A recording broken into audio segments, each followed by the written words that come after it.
for me, that works. I have a very, very good friend who doesn't believe in a calendar, doesn't believe in structure. He does management by walking around. And that would drive me nuts, because I couldn't put numbers to it and data. But it works really, really well for him, and he's a phenomenal manager, one of the best I know. So you have to play to what works for you, what works for your team. So I'll talk more about the structural side since I'm a structural person. For me personally, I have 3 rules that I tell every secretary, every calendar scheduler that I've ever had. Well, since I developed the 3 rules. 1, I never have a meeting on my calendar less than an hour, period.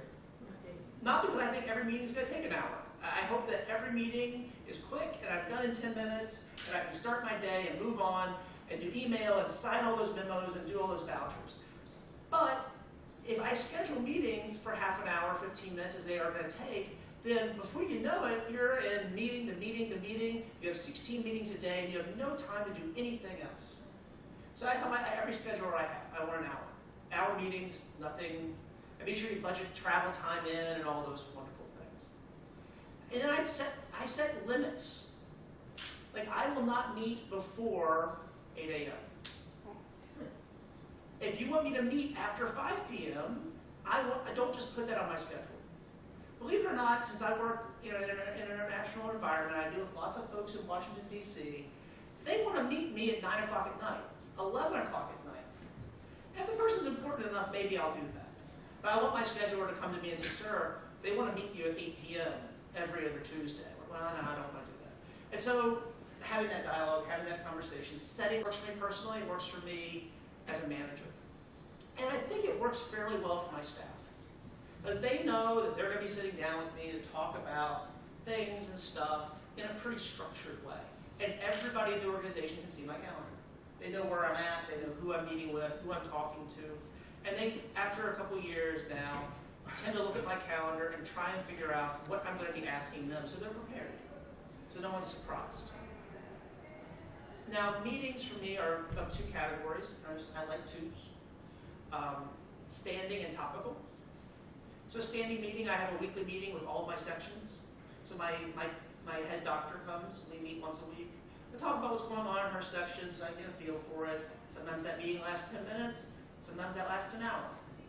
My budget officer and I sit down once a week to talk about the budget.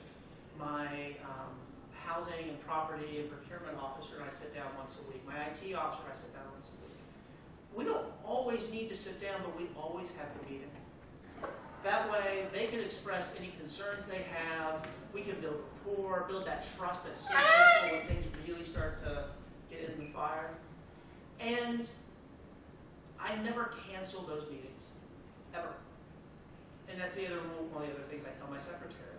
That yes, a meeting may have to shift, may have to move. I'm going to be at the Marriott all day on Tuesday.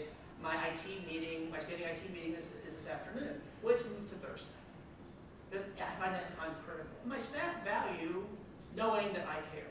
And they also know that once a week I'm going to ask them, so how did that go? Did you finish that? Did you follow up? And that drives progress, knowing that the boss cares, the boss wants to see. How do you manage their expectations? I'm clear. I tell them what I would like to see and when I'd like to see it. I have a thing. So we have a lot of red. And at the end of the year, we have mostly green. And that way everyone knows what I'm looking for, what I'm going to talk to them about. And then also we have in there who's going to lead the meeting, they're going to set the agenda, but these other sections have to be there. That way, if there is an impediment to the project moving forward, I know who to ask. And they also know that they are going to be asked. No one likes surprises, especially a manager. And then topical meetings, like if I had a meeting about housing, aren't standing. They're come as they need. And I tend to schedule meetings a week out, sometimes 3 months out. So, for instance, we are reorganizing the warehouse. I go next? Yeah? Yes. We did learn a lot from you. Well, I like the buffer time also, 1 hour, so whether you finish, so that the buffering is there. one of the best meetings you can ever be. They actually finish in 15 minutes and you get work done. It's brilliant. It's wonderful. I love Cory meetings. So, right, so me, I wanted to speak from a process consultant's perspective. That's what I do. That's why because when the topic actually came up, that's what actually rang a bell. Because in the scenario, what I've generally seen is in process consulting projects is that there's the project sponsor or the initiator always has some motive of starting off with such a project. Now, there could be things like we want to cut down on cost, increase efficiency, managing stakeholder expectations, everything. But one thing which is common, and which is common across the board, is they want to manage their time better. They want to do the processes probably faster or manage the time which is being actually taken. Probably because of the fact that time as one of these parameters are not at cross purposes to any of the other things. Because sometimes what actually can happen is cost and efficiency can be at cross purposes, or even say efficiency and stakeholder expectations can be at cross purposes. But if you do anything faster, nobody complains. So that's one of my learnings. So I essentially wanted to just sort of non-jargonize the way process consulting works and actually take it forward from in there purely as a step-by-step approach and sharing certain experiences which I've gathered along the way. So the way I see it is everything we do is a process. Now it could be anything like something very corporate like processing vendor payments, or even getting up and getting ready and going to work. So because even with this, what we essentially call a routine thing which we do is in getting to work, there are certain specific bits and pieces you do one after another, which consumes a specific amount of time along the way. So if you actually think of it as a process, you can actually conceptualize it from a time management perspective. Now, purely taking on with that particular example, how many times do we do this every day, we routinely go out to go to work, but how many times do we sit in the car, the cab, the bus, or wherever and look at the watch and go, oh, late again. So we do that, and that is where the time aspect actually becomes important. Now,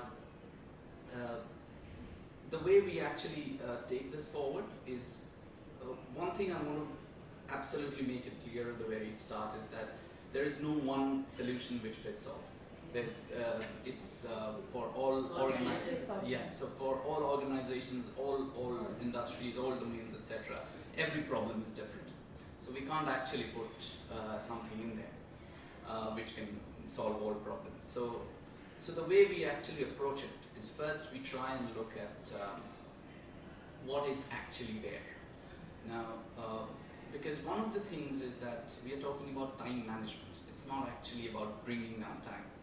Because a few of the times, most of the times it's obviously about bringing down time, but a lot of the time it's about managing time expectations. Does the manager who's actually looking at it have the right perspective to expect that this would happen at this amount of time? Because a lot of the times we don't actually know what is out there. It sounds like a film line, but it is actually true. I have seen it. I've worked with an Australian maps that sends to a quality analyst. They're rectifying somebody else's mistake. If that is something we really need to look forward to. That could be done. And also another thing which rings a bell is that when people say, this is how it's always been done. Now, it's a surefire place to go and investigate. I have had experiences. I worked with an accident research organization in Australia. Now, it so happened that one of their biggest problems was their processes were taking a very, very long time to finish. Now, one of the things which was noticed in there, that there were numerous approval steps in each of their processes. Now, when we started investigating on that one, what they essentially said is that 10 years ago there was some legislation for the Queensland government which necessitated certain legal checks to happen. Now, they are they are no longer valid anymore. But those have stuck to those processes, and people actually send that application across desks and still continue to do them. A real big problem from the time management perspective. And also from the other perspective, another thing which rings a bell is those expectations. Like I did a project for Wellspun, and we went to Hood, and they were doing HR implementation, a SAP HR implementation in there, and we were doing a pre-study on that one. Now, one of the things they said in there, and we have a small requirement for recruitment which happens. So we went to talk to the people who actually do the recruitment, and the first thing which I have always taken as a precursor to knowing there's trouble is if it starts with it. So I asked them, how do you do this? And they say, it depends. And if you say it depends, it means there's a lot more complexity in there than you can actually understand. Than actually probably who sent you across the project sponsor knows. So once we started getting in there, we knew that the system and having to upload to another, but actually modifies the data in Excel so that you can upload it into that particular system. Talk to this particular system, somebody will say, we talk to the software vendor, and they'll... I have been through very difficult learning experiences of how to make sure that you don't waste any more time in life. So, yeah, I have jotted down some points for you, but before I start, why I'm here and why I'm talking about this is because, as I said yesterday while I was talking about holistic living, that you have to be in the moment. You have to be very conscious and self-aware about what you're doing to your life and how you want to do it, how you want to grow ahead. So time for me and for everyone is a luxury, and you need to invest into it. I don't know how of course, ambition has to go with harmony, and time is something which needs a lot of investment from everyone, every individual. It is relative from a lot of perspective, and I made sure that because I went independent, I recently went independent. Now I have my own clients, and as I said, I try to get funding for startups. I help startups to get their working capital running, and it's not easy. It's a challenge. We all know it. So there are some points, like Cory rightly said, color coding. It's amazing. The to-do list, very great idea. Apart from that, you have to have that kind of, calmness and peace in your head that you're able to manage your time with other expectations. And it is difficult, and it's not easy. You have to have a Zen place for yourself, as Kanad just said, that you are in the car and you look at the watch and you say, oh my God, I'm late again. I'm from Mumbai. So the kind of traveling you do and the kind of time you waste and the kind of anxiety it gives you is crazy. And that's what we are here to talk about. And this should not happen. We have to be clever in life. We have to do it right, because time is running. We cannot waste it anymore. So that's the idea. What I did to make sure that I don't waste time and I make sure that the other expectations are met is that I committed myself completely towards whatever I do. And there have been fears and there have been voices in my head telling me that there is a probability that this might not work. But what I did was I self-healed myself out of that fear, and I told myself that this is the moment and this is the only time we're trying to make a good living for ourselves. Yes, we need systems, we need discipline, we need to be will come, but health and time, these are two things which have to be our focus in life, and that's about it. And as far as my experiences are concerned, I think there have been times when you consciously or unconsciously miss a deadline, or there are so many expectations or so many deadlines which you need to fulfill that it can get difficult. So commitment is the key.